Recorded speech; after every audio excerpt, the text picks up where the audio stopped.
Hi, my name is Kat, or the Fairy Librarian, and welcome to a new video. Today I'm going to be sharing my August wrap-up.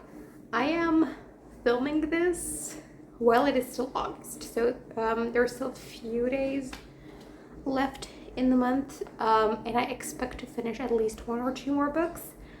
But then I'll just talk about those in the September wrap-up, because for once in my life, I want to post a wrap-up in like a decent time frame. You're gonna see now I'm saying that, and this video is gonna sit unedited on my computer for like ages. But you know what? I have the intention, and we're doing the filming. So what I'll do is usually I go from my least favorite to my most favorite. I'm not gonna do that. I'm just gonna go in the order that I read books in, so that if I still manage to film the clip before this video goes up, then I can just tack it on the back really easily. Or if I am not able to do that, then I'll just talk about those in the September wrap up. So yeah, let's get started. It was a pretty good reading month for me. I read 8 things so far, but as I already said, that a thing or two might be added to that. So let's get into it. The first book I read was Cytonic by Sanderson. This is the 3rd book in the Skyward series.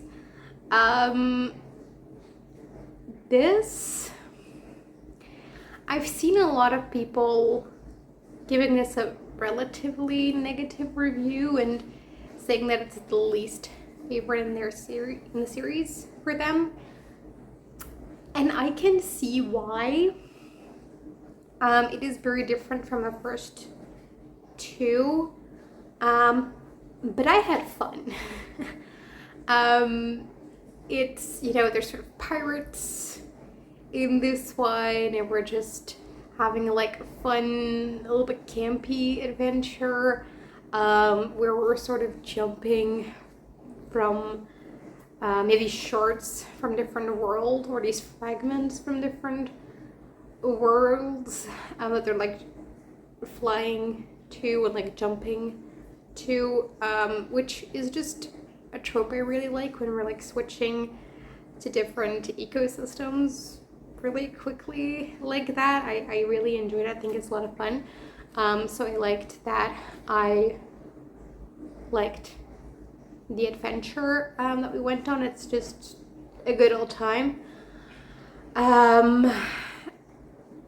But I tried reading this in like December last year, I think. But then I put it down because I wasn't in the mood for it, because it is so different from the first 2 books. And so because I read part of it already, I knew what I was getting into when I started it, and I could wait until I had the right mood to start this. I'm just going with the right expectations, and then I had fun. But if I wouldn't have had that, then I don't think I would have liked it as much as I did.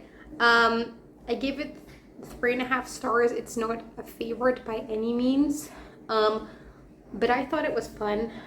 I think that Spencer has quite a bit of development in this book, because before this she has this pretty immature way of seeing the world, and is really overly simplistic way, and I think that in that regard she really learns that the world is a lot more complex than she thought it was, and I really felt that was pretty well done.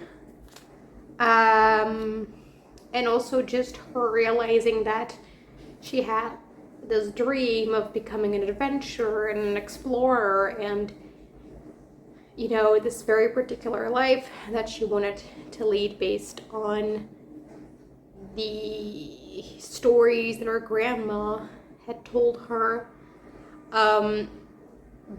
But here she realizes that maybe that life is not everything that she had envisioned, or that just her priorities and her wants have shifted since then.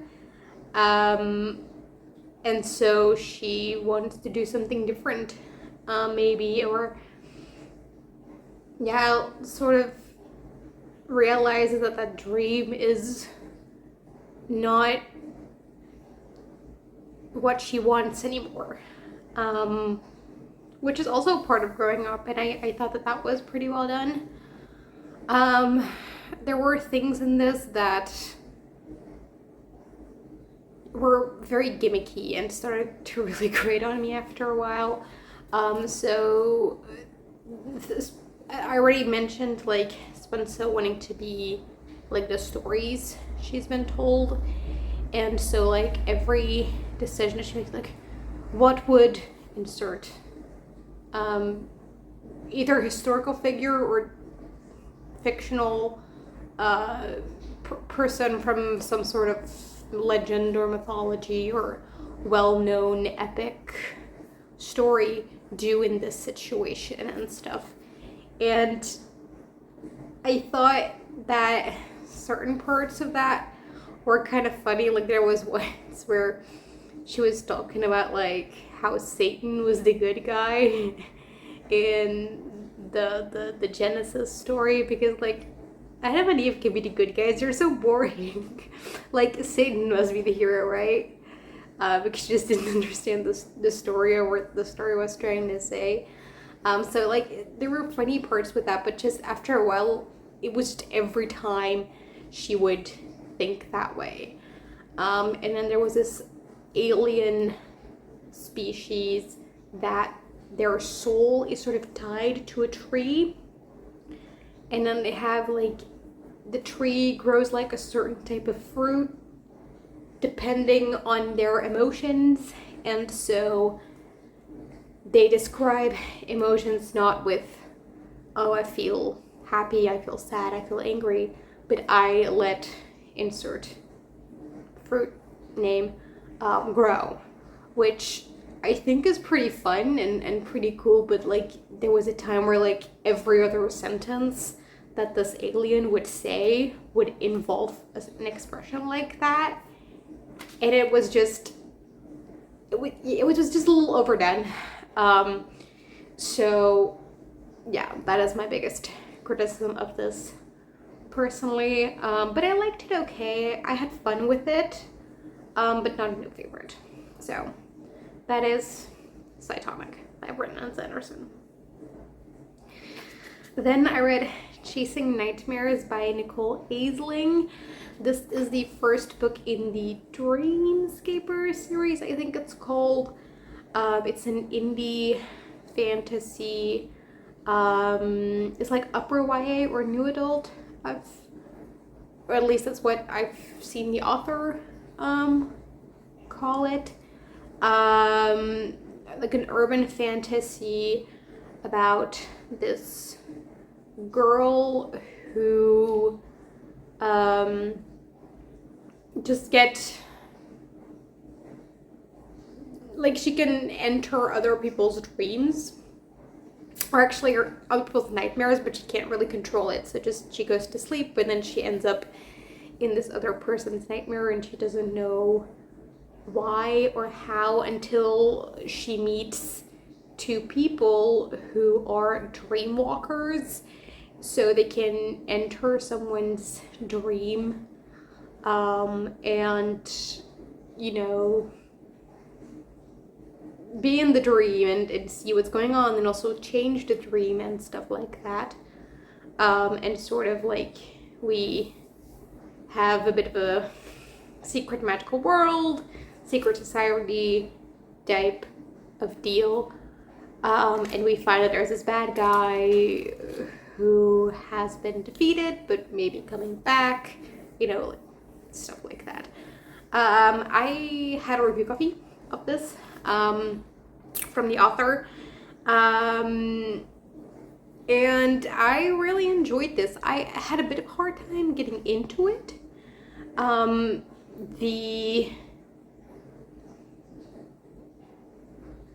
The writing felt a bit distant, and also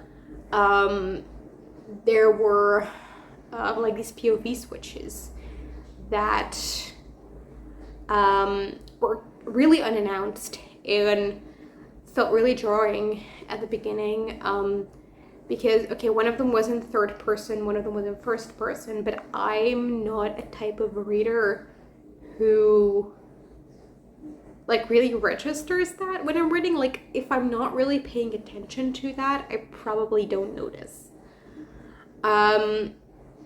So I really, like, I hadn't really registered the switch, and so I thought that when the first person one used it was still like the POV character from the third person one, and so I was really confused as to what was going on for a little bit, and then it became clear. So I was like, oh, I wish that the author would just make it a bit more clear, but then something happened and it became clear why both those POV switches and also the more distant writing style were done the way that they were done. And I really appreciated the intentionality of those decisions. That is, that's something I really like, when just, even if I don't like a thing itself, if I understand why it's there, I can usually appreciate it. And then, yeah, from that point onwards, I really enjoyed it. I was really in it. I also read the rest of it pretty quickly. There were some very beautiful moments where some emotions were just worded really beautifully, or certain experiences with different types of representations, because of a very diverse cast of characters. For example, we have this one asexual character, but he's not aromantic, and so he talks about, like, yeah, I kind of like this person, but how can I say that I like them, but I'm not really, how can I tell them that I'm asexual to them, because obviously the world that we live in has often confuses love and sex, or love and physical attraction, which, as an asexual person myself, I really feel that, and I really related to that, and I kind of struggle with that too, that I don't have a romantic partner, and I've never really had a romantic relationship in my life until this point, but that is something that I am really scared about, that, like, if that is to happen, like, how am I going to tell them that?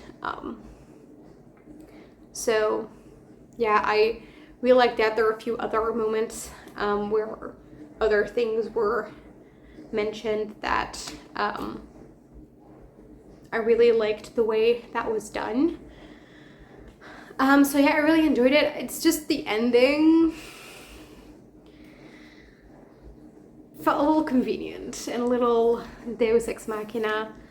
And at first I thought that our main character was sort of tricking the bad guy into believing something that was actually not true, and they would have, like, haha, I tricked him, but, like, no, that never came. It, like, see, this is how I tricked them, no, how I defeated them. And I was like, wait, this actually happened? And I just thought it was very convenient and very yeah, Deus Ex Machina, as I said. So I didn't love that decision.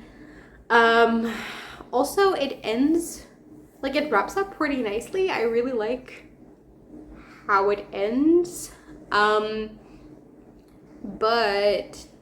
this is supposed to be the first book in a series, so I don't know if I'm gonna continue on. It'll depend on the synopsis of book 2 of whether I continue, because I just think that this book leaves off in a pretty nice place, and like I don't really need more story with these characters. So maybe if it's like different characters, I might give it a try, like, you know, like an interconnected standalone type of deal. But yeah, I gave this 4.5 stars. I really enjoyed it, and again, thank you to the author for sending me a review copy. Then I read Take a Hint, Dani Brown by Talia Hibbert. This is the second book in the Brown Sisters trilogy. I already really enjoyed the first book, which is Get a Life, Chloe Brown. But it was more like, I really liked this, but I didn't have, you know, much thought with another one. And also I don't think that in Get a Life, Chloe Brown I particularly loved the characters. Like, I didn't dislike them either. I liked the characters, but not to any you know, like, not exceptionally. I just more liked the dynamic between them. Versus in this one, I did really like the characters. I hear from a lot of people that they find Dani very relatable. I personally do not like it. Just Dani and I have very different personalities. So I related actually a lot more to Chloe than I did to Dani. But I did really like her. And I mostly loved the male love interest, who is Zaf. He needs to be protected at all cost. And there was like mental health stuff and people healing together, and you know, like how they had to heal to sort of be together, but also find this healing with each other. I thought was really beautiful. And so yeah, it challenged some gender expectations, which I appreciated, and just, yeah, I don't know, I really enjoyed it. I loved it. I gave it 5 stars.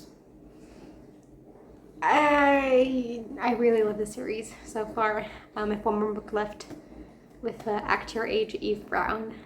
And I heard that it's a lot of people's favorites, so I have high hopes for that one. So yeah, but this is heading in like favorite series, in like the direction of a favorite series. So yeah, Take a Hint, Dani Brown. Then I read another book that I had for review, which is Whispers of Stone by Allegra Pescatore. This is the sequel to Where Shadows Lie. It's the second book in the Last Gift trilogy. Like, there's some novellas as well, but like the main series is a 3-book series. And it was like, it's been a while since I read book 1. Like, I think it's pretty much exactly a year since I read book 1, and I kind of felt that because the world building has a lot of different components to it, and so it took me a while to get back into it and to fully remember everything about the world building. Like, luckily there was, you know, in the back they had some appendices with, you know, a glossary and stuff. So that really helped.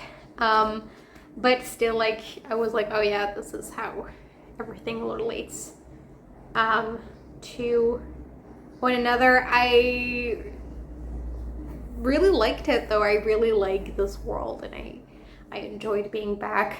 I think it's just very well developed and well thought out, and I just love the world building in this series. The plot lines were fun too. Eleanor, just like in the first book, Eleanor's plot line is by far my favorite. You have her, I can't say much plot wise, of course, because it's the second book in a series, but she, at the beginning of the first book, she's the princess of this kingdom, and the rebellion is trying to overthrow her father, the king, and Eleanor's brother, who's the crown prince, helps the rebels with that. And he ends up dying, which isn't a spoiler, it is like the prologue. And so we have to deal with like this failed attempt at overthrowing the king, the brother being dead, now Eleanor suddenly being the crown princess, completely unprepared. But then also maybe not being safe, and like the rebellion also like trying to, you know, I'm not gonna say too much, but she's in a position that like she didn't ask for and didn't expect to be in, and so we see that definitely play out here, especially after the ending of book one. A certain thing happened and we're dealing with the aftermath of that, where Eleanor is in a very bad position after that she was also not prepared for, and sort of different parties try to profit of the situation in different ways and like try to use it for their own gain, and so Eleanor is sort of trapped in that, and she can't really know who to trust anymore, and she has to do things that she really does not want to do, but she's forced to do them. She has no choice, and to just make decisions that she doesn't want to make, and so yeah, I really felt for Eleanor, and there was one scene in particular that was really hard to read in that regard, so I'll give you a content warning for non-consensual sex. So like her feeling like she had to participate in sex, even if though she didn't want to, but she felt forced into it, not, well, partially by the person she had sex with, but also by a third party, which just, that was a really hard scene to read, and like after that, sort of like the ripple effects on her, so definitely content warning for that. But yeah, I really enjoyed it. The other two POVs I still enjoyed, but not as much as Eleanor's. I think hers is definitely my favorite. Like the other two plot lines, I should say, because there's like 5 POVs, but sort of like you have Eleanor and Gabriel, who sort of, their POVs from like one thread, and then you have Faye and Frederick and their POV from like one thread, and then you have Demon, and he has like his own thing going on. Oh, in North, I guess he's also there. He's a new POV that's introduced in his book. It wasn't there before, so we have like maybe 4 plot lines. I enjoyed the other ones, just not as much as Eleanor's. So yeah, we have some moral grayness going on, which is always fun. But yeah, I don't know, I thought that I really liked, in the first book, I liked Faye and Frederick's POV mostly for like the world building that we got in there, and we just now got a lot less there, so that's a shame. And then just Demon, I think the position that he's in plot-wise is just, I thought the first one was more interesting than this one, but it's setting up for book 3 to become pretty pretty cool again. The author said in the author's note that book 2 and 3 were actually initially supposed to be one book, and that she had to split it into 2 because it was just too long. And actually, if you hadn't told me, like, I wouldn't have been able to tell. I think book 2 can stand on its own pretty well. Like, you notice that they're setting up stuff for book 3, but it's like every second book in a trilogy has set up for the third book. Like, I don't think that this was, yeah, I wouldn't even call it second book syndrome, or middle book syndrome. I just thought that this was actually a pretty good second installment in the series. So, yeah, I really liked it. This is part of an interconnected world, apparently, which I didn't know. This was also in the author's note, that there's this other series, and then that you were actually saying, well, like, yeah, you could read it like this, but world building wise, you'll need, or there's some information in this other book that might come in handy. I hadn't read the other book. I'm just reading this series, and I don't care about like interconnected worlds. It's this is probably my biggest fantasy hot take. I think I hate them. I don't want to have to commit to another series in order to be able to finish this one. Like, I just want to be able to start the series and finish it. And just give me all the information that I'm gonna need for the series in this series. Like, so like, I didn't read the other one, and I think I was fine. Like, I didn't really notice anything that I missed or something. Maybe there were like some Easter eggs that you might be able to notice, but it's not like it takes away from the second book if you haven't read it, I think. I give this 4 stars. I really liked it. Again, I say, like, the other plot lines weren't quite as interesting, I thought, as in the first book. But I still really enjoyed this world and Eleanor's plot. So, Whispers of Death. Then I read The Hacienda by Isabel Cañas. This is a horror haunted house book. I am not well versed enough in the genre to know what the full difference is between a gothic book and a haunted house book. But this one didn't really give me the gothic atmosphere. Personally, I have seen some reviews that they had problems with the marketing, because this was comped to Rebecca and Mexican Gothic. And both of those books are quite literary, while this book is not. It's quite like pulpy, which is fine. It's just, if you go in expecting one thing and you get the other, like, that can be a little disappointing. Luckily, I'd seen that before I started reading it, so I knew what I was getting into. And I don't think this is a bad book, but I just couldn't really connect to anything. I was like, this is all fine, but I felt like I wasn't really invested. Like, I kind of wanted to know the solution to the mystery, so that is the only reason I got as far as I got. But then I was like, wait, I could always just like Google it or ask someone who has read it what the ending is, and then I know, and like, that'll satisfy me more than enough. So I did end up DNFing it at 62%. But if this is something that you like and it sounds good to you, like a haunted house story set in Mexico, right after the Mexican Revolution, you might want to give it a try. My biggest complaint with this, though, is it is dual POV. We have Beatrice and Andres, and I wish we only had Beatrice's point of view.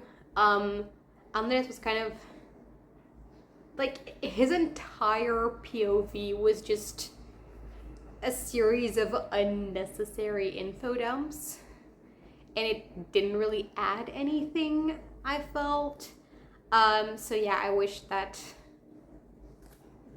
would not be there. Overall, I just wasn't really invested. I don't hate it, so I didn't.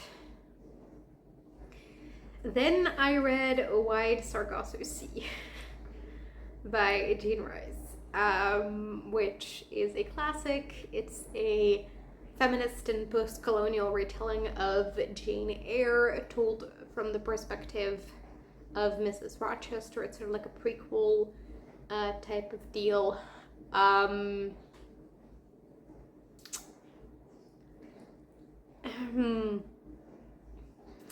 I don't know how to say this. I was immensely disappointed in this book. Like, I understand its importance, and I can believe that very interesting discussions could come from it. But one, the experience of reading it itself, I found was immensely boring. I thought that a lot of this book was just a whole bunch of nothing. I mean, I know that there are certain things that I missed or that I didn't understand, because I don't have like certain knowledge or background that is needed in order to understand those things. But I can only speak from my perspective, of course, and for me, with my backgrounds, my knowledge, and then especially with my limits, I just wasn't able to get much from this book. And I just think that the fact that it exists is far more interesting than the book itself.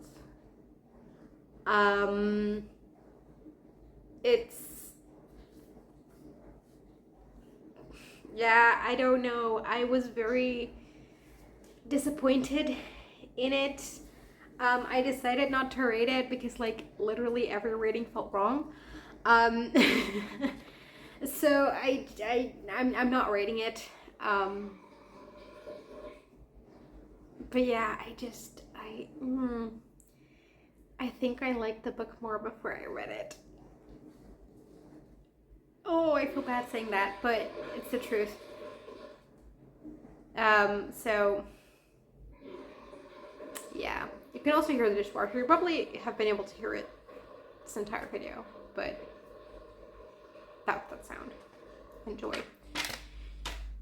Then, on to more positive news, I read Anathem by Neal Stephenson, and I loved this. It's almost as if this book is written for me. It is a very long and very dense sci-fi book.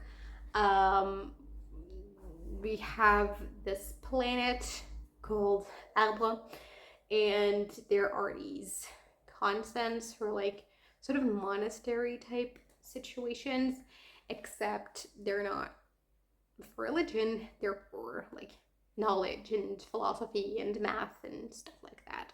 So the philosophists and scientists and the smart people of the world live in those and do their thing, and then they open their doors on a regular basis, and then you have some who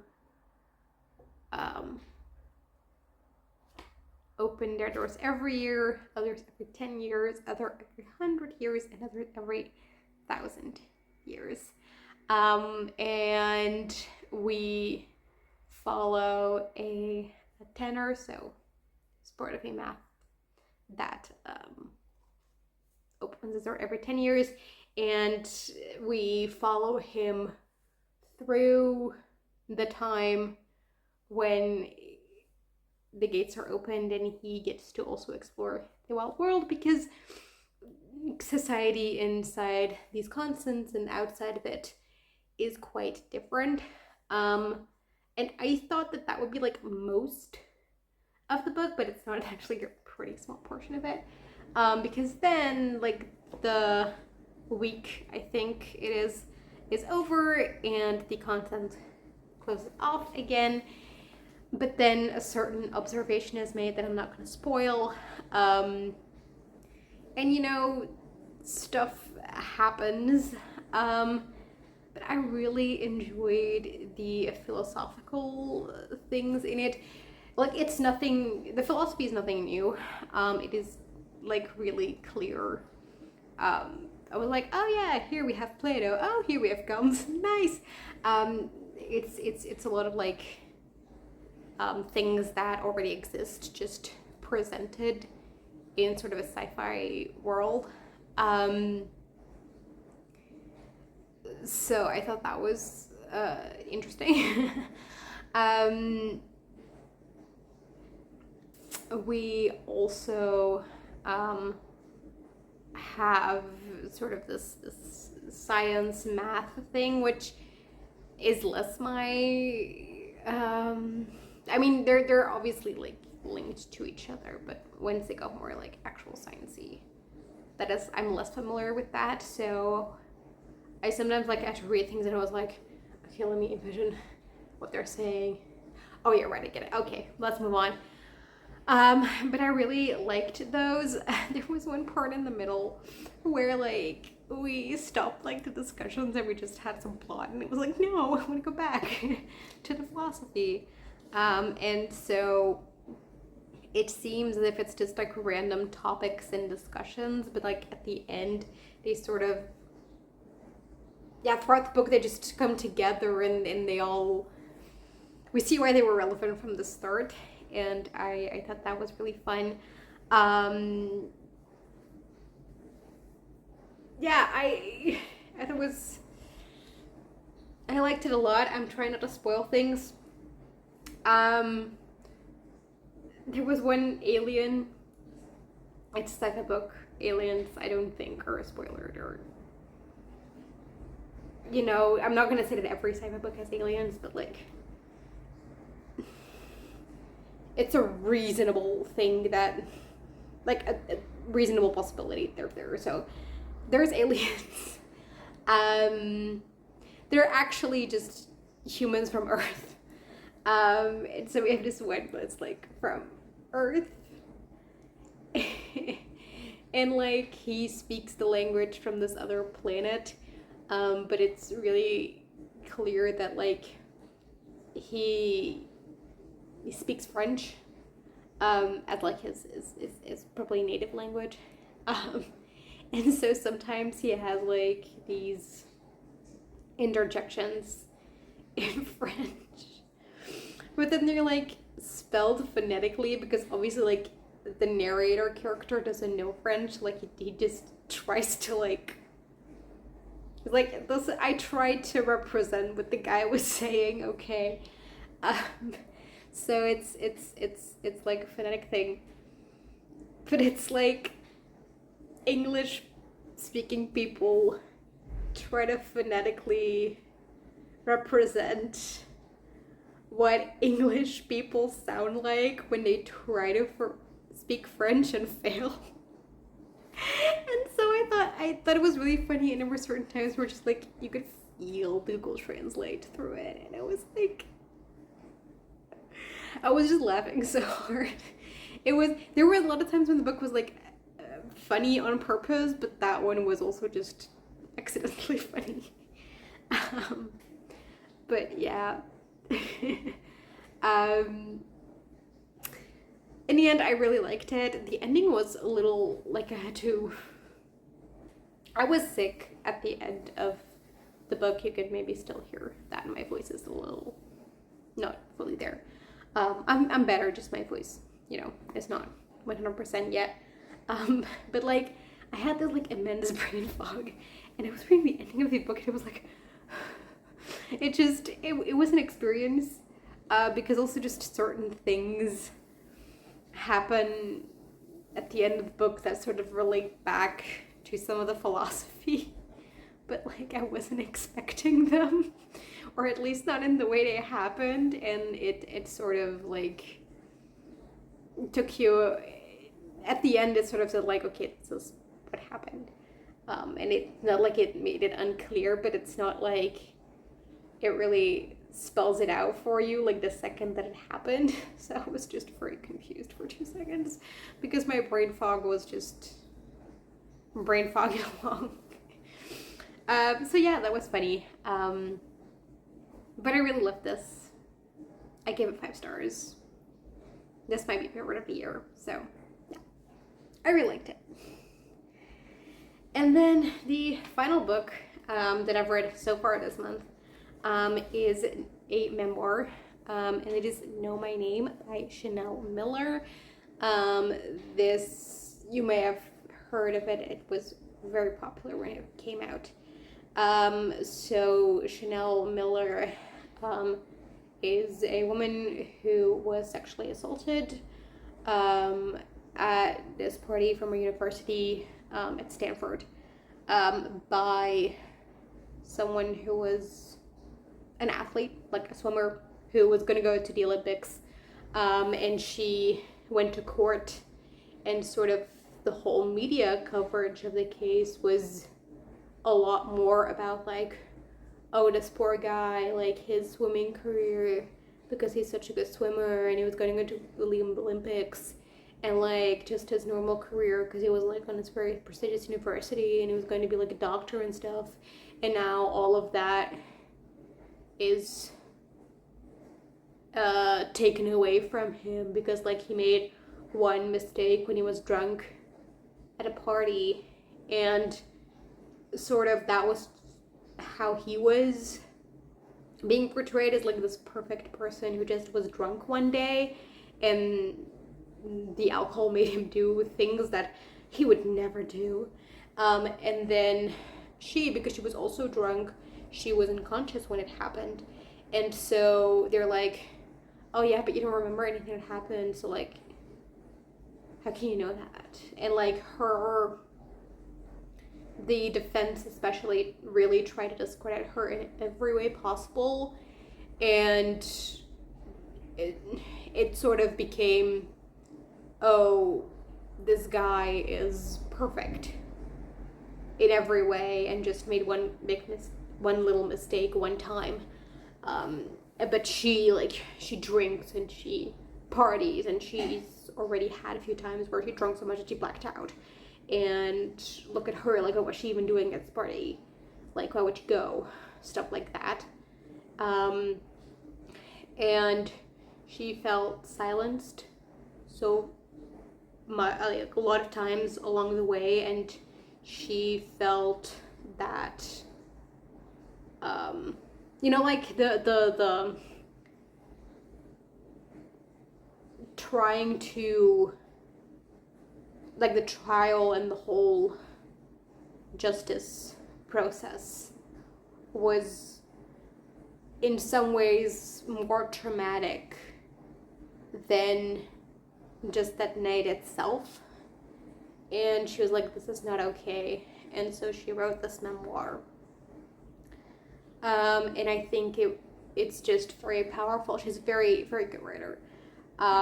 This is something, I don't read a ton of memoirs. I don't, they're just not my genre.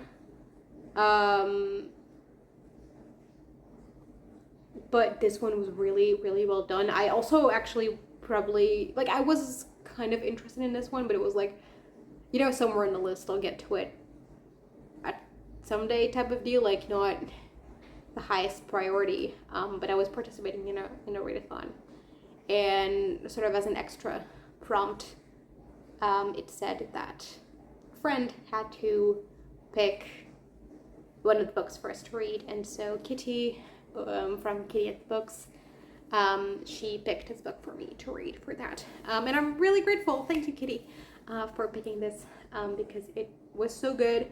I cried multiple times at just the immense injustice of it all. And I thought that, especially the ending, I'm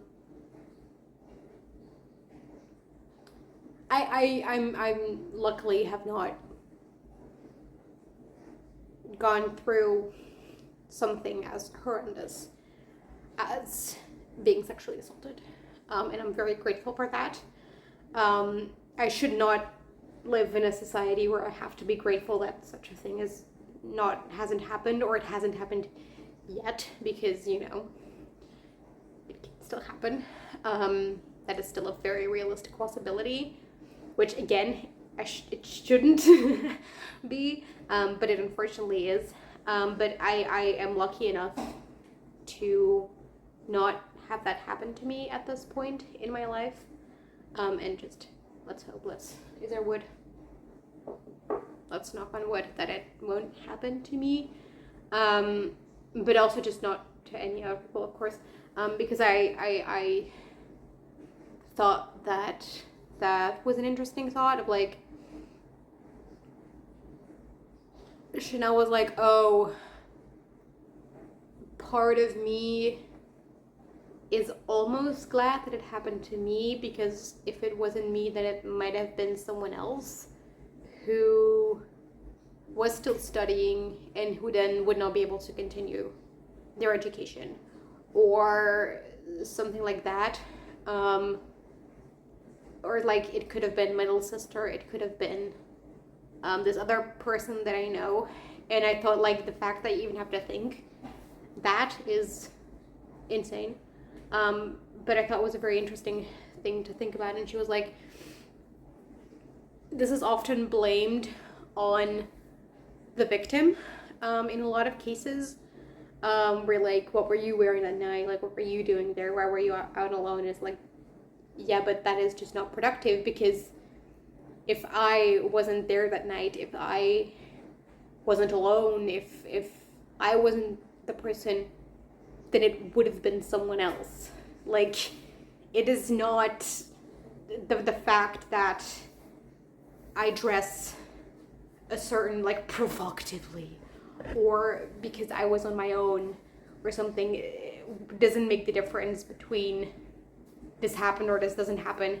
It might, in some cases, have made a difference with who it happened to, but, like, it wouldn't have prevented this from taking place at all.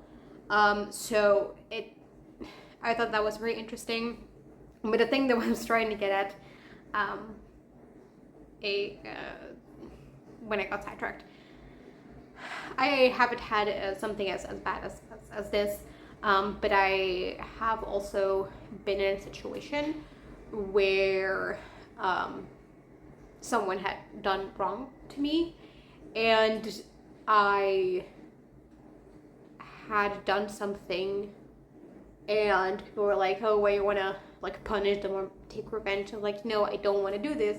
Like, I don't want this. I just don't want it to happen again. And so that is sort of the thing where, like, you have to go to court and you have to try to do everything you can that this person gets convicted, and you really want that, not because you want to ruin their life, but because you want to say, like, this is not okay. We as a society should stop doing this, should stop condoning this, should stop protecting people who have done this, because if we continue to do that, like, these things will continue to happen to people. So I don't want to ruin this one particular person's life necessarily, but I just want to send a signal that this is not okay. And I want to, you know, sort of make an example, but making an example sounds so negative and like, but just like in a way that's like, you did something wrong, that is not okay. We're going to show you that it's not okay. We're going to show the world that this is not okay, and that if anyone does this thing, we are not just gonna sit back and do nothing. Like, we're gonna fight back. And I thought that was a really strong message. And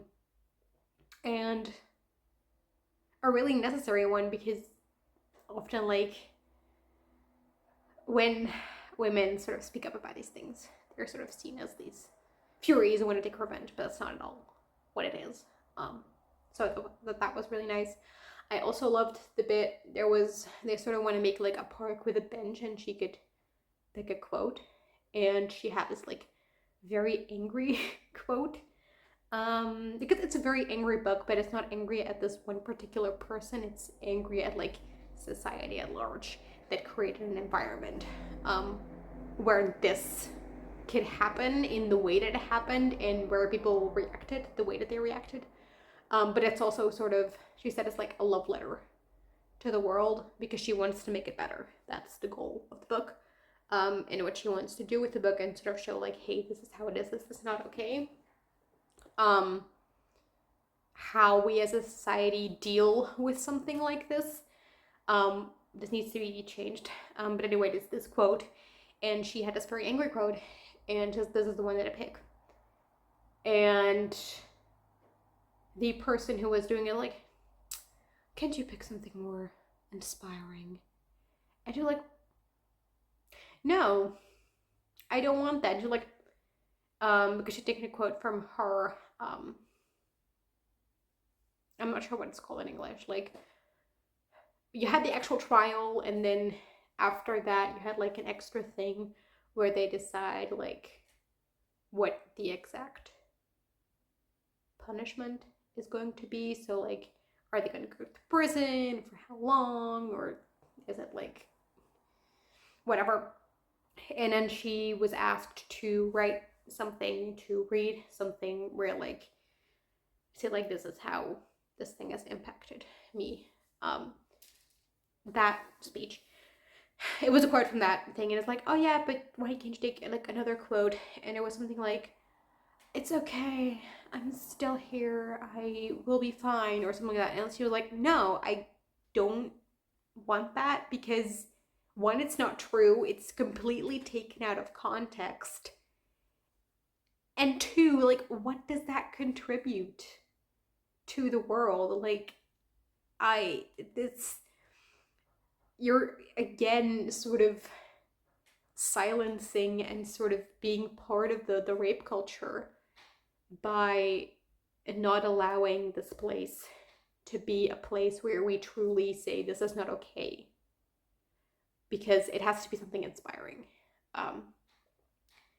And I love the fact at the end it's like, okay, now there's like a bench that doesn't have a quote on it because I didn't want to give it another one, and she didn't want to use the one I sent in, so there was just no quote.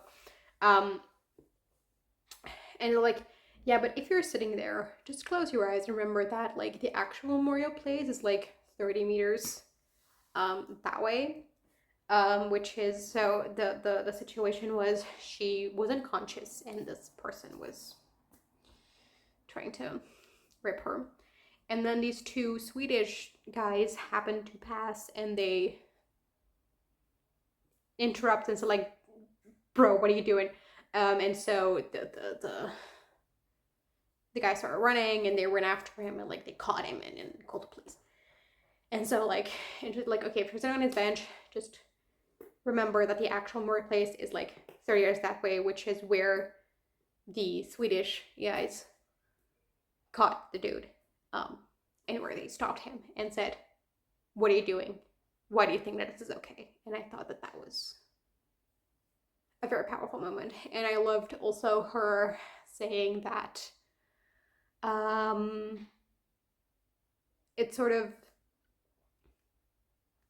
the thing that she has hope for, because like there was one guy who tried to assault me, but there were two Swedish people who stopped him.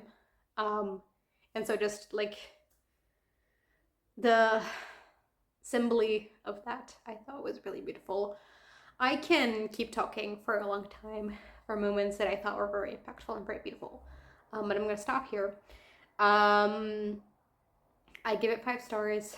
I think it's very important. One thing that I'm gonna say though, The speech that I mentioned before, like when they're deciding what the punishment will be, that was not in like the text itself when we got to the point where she was supposed to be reading it. That was completely the end of the book, at least in the copy that I had. And I just wished that even if it just wasn't like inserted in like that chapter where she reads, like it could have been a separate chapter all on its own. Or at least just like a little like footnote. There was like, you can find it at the back, because I hadn't noticed that it was there until I reached the back, and I thought that the ending of like the main part of the memoir, I thought that the conclusion of that was really beautiful, and I really loved how that concluded. And then it was a little weird to have the witness statement after that. So like I just, what I did is, like, it's not like it ends in like a pretty bow and everything is fine from now on, woohoo. No, it ends in a very realistic place, but a very beautiful place. And what I did then is I was reading the book in the evening, so I hit the end of that, and I thought I wouldn't say anything after that, but I decided, okay, I'm gonna close the book now. I'm gonna like update like my spreadsheet and my reading journal and whatever, everything that I do when I finish a book. And then tomorrow I'm gonna read the witness statement so that like my brain can sort of see it as like a separate add-on, not as actual part of the book. And then that worked better. But if you're gonna read it,